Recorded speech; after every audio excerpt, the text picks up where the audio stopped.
All right, welcome back. This is lesson 4, module 3, and we're continuing our discussion on portfolio planning, and developing an outline is what we're going to specifically cover in this module. So just to review, of course, I've talked about in the previous module about writing an introduction, body, and conclusion as any part of your narrative. But also another part, which we talked about in the module 1, is gathering course information. And where can we find course information from the course descriptions, from the objectives, outcomes of the course, from the outline of the course, from assignments and final projects, and all those different types of areas that you can look in the syllabus to find information that you need to cover in your narrative. And then also from now that information that you gather from the syllabus, you need to develop some sort of themes. That's what we discussed in module 2, where you develop and synthesize information. You put information together to find some general themes that you want to cover in the course. And then finally, to pull out your resume, review your resume, because we're going to use it in this session to kind of cover areas that you have worked with and developed that help cover those different areas, those learning objectives. I do also want to note, because we haven't discussed this, it's important to note that in your narrative, you need to pass the course. So that means getting a C or better. That does not mean that you need to cover every objective. So if there is some objectives or information from the syllabus that you feel like you've never really had experience with, well, that's okay. We just want to make sure that we cover the material enough to get a C or better in the course. So here's an example of an outline that's very typical outline that you see, and something that you could submit for this course in developing a narrative.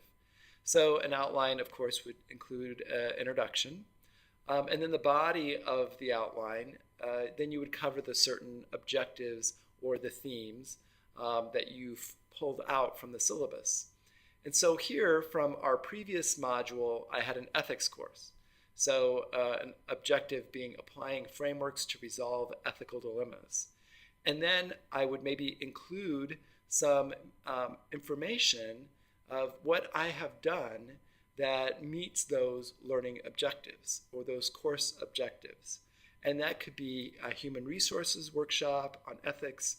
Maybe I took a conflict at work that I wanted to, about a corporate card, about a corporate credit card that I wanted to discuss in my narrative to kind of demonstrate how I used a framework to resolve an ethical dilemma.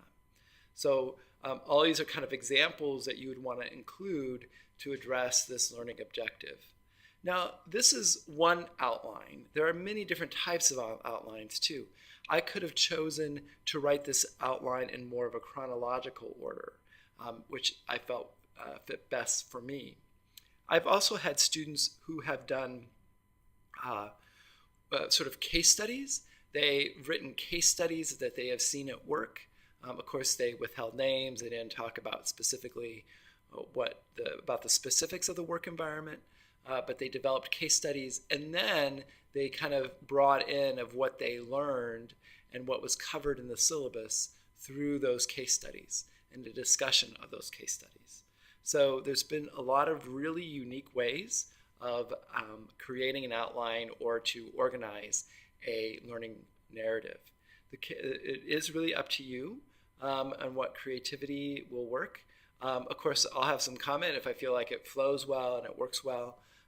But first write the narrative on how you feel like it works best for you.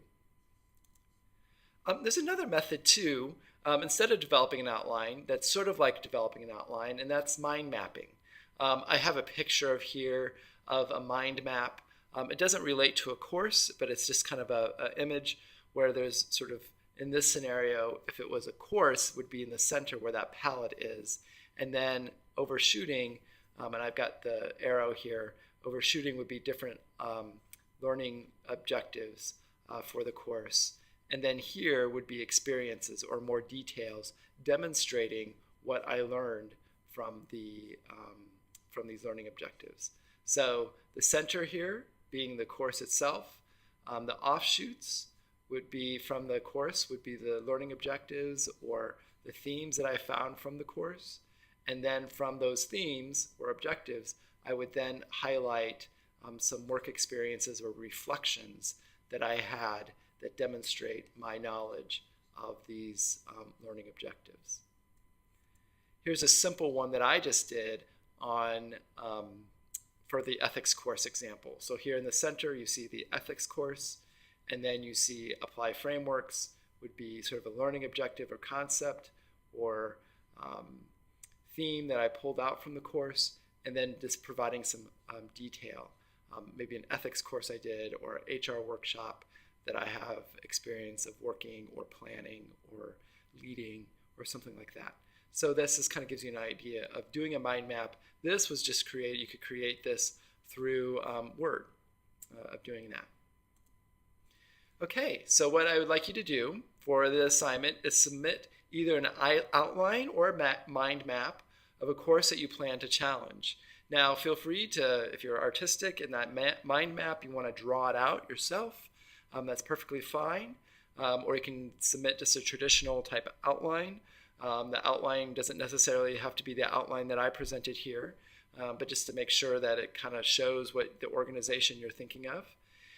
Include both learning objectives and concepts from the course, those themes that we discussed talking about. And then you must include your work experiences under each objective or concept. So I am looking at both, listing out those objectives or what you feel is important that you need to demonstrate from the course, and then some experiences. And it doesn't have to be detail about those experiences. You'll write that in the narrative, but just short notes or a few words that demonstrate what experiences you're going to be talking about. And all of this can then develop into an outline that'll be helpful when first starting to write your portfolio. Your portfolio and your narrative, especially your narrative, that's what we're writing right now.